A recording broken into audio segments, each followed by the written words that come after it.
CY Leung's term is coming to an end with a couple of weeks left. This council and the members of the public don't really want to talk about this person. Since CY Leung declared his intention not to seek a second term on the 9th of October last year, everybody heaved a sigh of relief, and people had a better life. The recent UGL incident has caused a lot of controversy. People don't want to talk about it. So this debate, do I want to talk about CY Leung? I don't.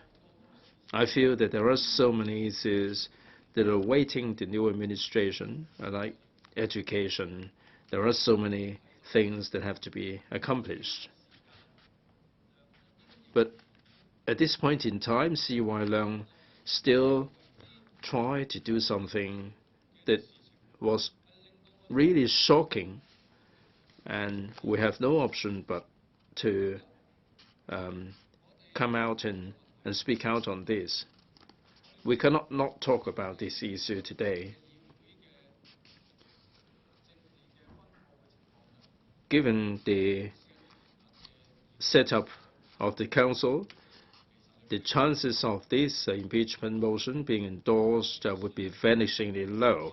But I think we have to leave a record in history. I think we have to draw a clear line in the sand, which cannot be exceeded. The whole administration, the way they act, must be commensurate with certain lines. The question we have to ask is whether CY Leung has done anything wrong. If he has done something wrong, is it within the realm of acceptability? Obviously, he has done something wrong, which is unacceptable, which is intolerable. If we can tolerate this today, how can we establish any faith in the chief executive and also in the legislative council? How can we have any checks and balances?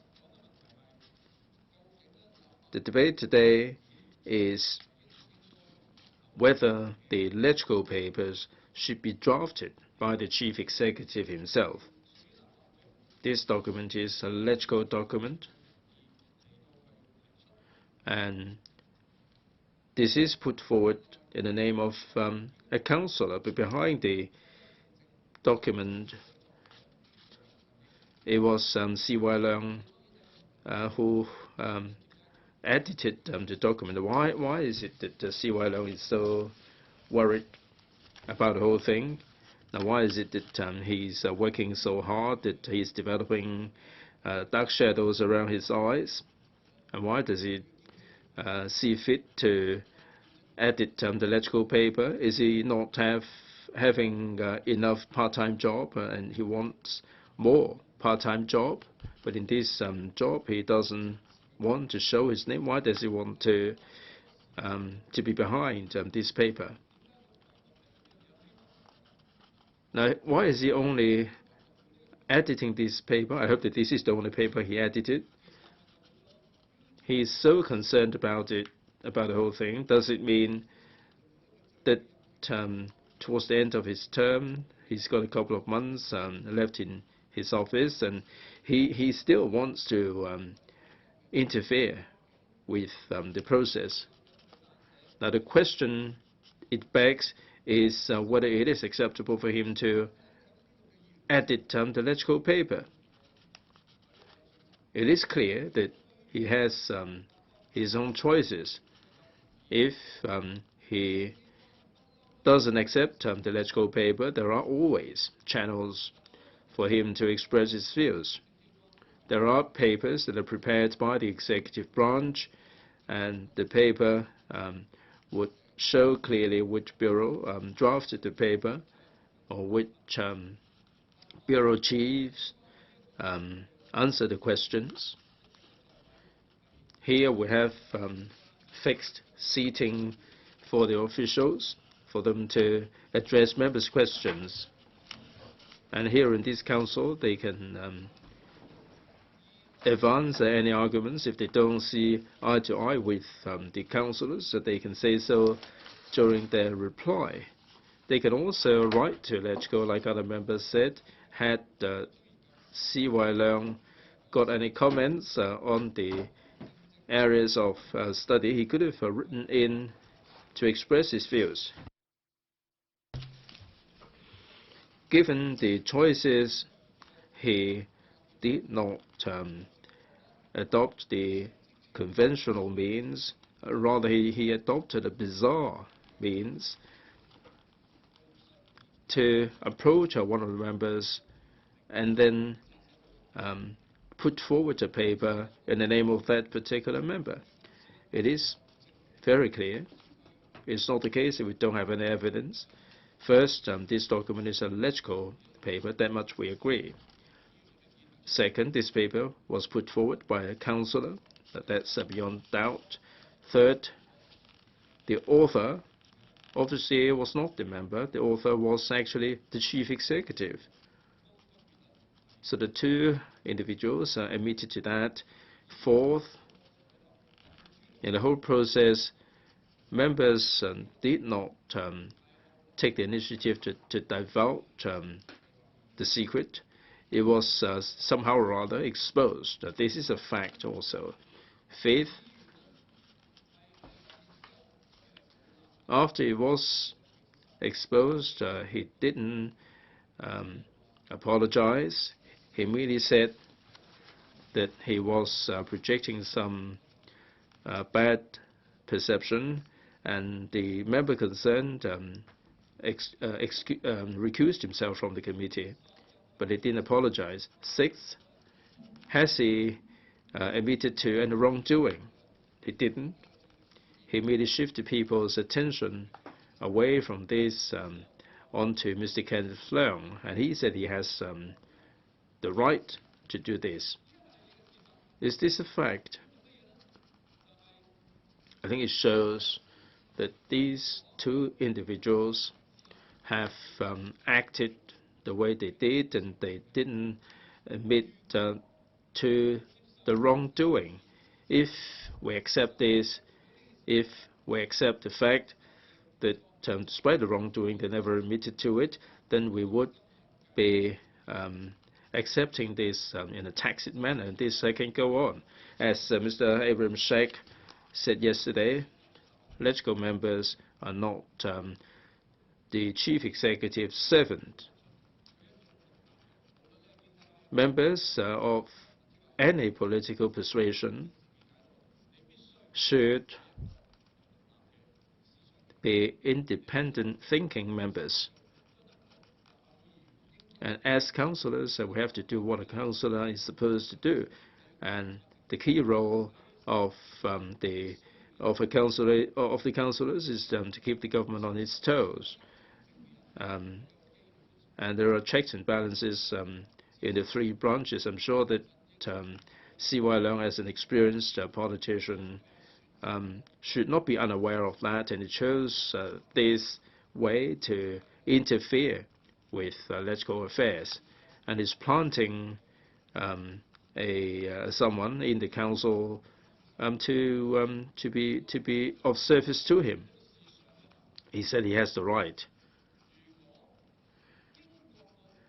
Just imagine an MP in the UK is putting forward a paper, or a congressman is putting forward a paper in the US Congress, and the author behind the paper is the Prime Minister or the President. Would this be acceptable to the UK citizens and the US citizens? If this is acceptable, then you can vote against this impeachment motion. Just imagine also, if this practice is acceptable, then if Donald Tsang did that, and if Donald Tsang put forward a paper in the name of a councillor? Would you find it is acceptable? Or let's move forward instead of going back in time. Now, for the chief executive-elect, Mrs. Carrie Lam, if she were to put forward any political views by colluding with one of the members, then would it be acceptable? If we find this acceptable, then we would find this acceptable going forward. So I think, as I said, we have to draw a line in the sand that we cannot accept this kind of situation in future or ever again. There are so many papers that put forward by members, and there are indeed papers drafted by the Secretariat on our behalf. We have different bureaus, and if they can easily swap their positions, then can we have any faith in the papers? Can we trust the author of the papers themselves? If the papers are untrustworthy, how can the council be functioning properly? I think councillors should bear significant responsibilities. We have to choose to say yes or to say no. And this is something that we have to do to preserve our dignity and to preserve our roles. Councillors should know what they're doing. The chief executive should know what he should not be doing.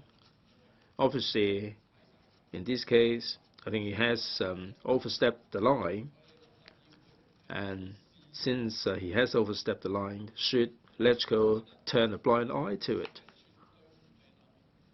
We're not talking about an abuse of power today. We are talking about how we can preserve the system in a way that can maintain our dignity, that will enable the council to function properly. Some members argued that this is an abuse of our power. I beg to differ. If we don't use this power, then we are failing in our duties. Under the basic law, it is expressly stipulated that we have to monitor the executive branch. So we have to preserve and uphold this system. Now, when we look at what C.Y. Leung did, I still feel that I'm not particularly interested to talk about C.Y. Leung. When he came for the Q&A session, you know that members are not really enthusiastic about putting questions to him. We really want C.Y. Leung to fade out of Hong Kong, and he should not be putting Hong Kong people in such distress. I don't really want to talk about it, but as Mr. Gary Chen said a moment ago, there are certain situations where we have no option but take up the issue. The impeachment motion may be defeated, but I think we have to leave a record in history to show the people of Hong Kong that we don't find this situation acceptable. We hope that this kind of practice will disappear from the Council and from Hong Kong. Thank you.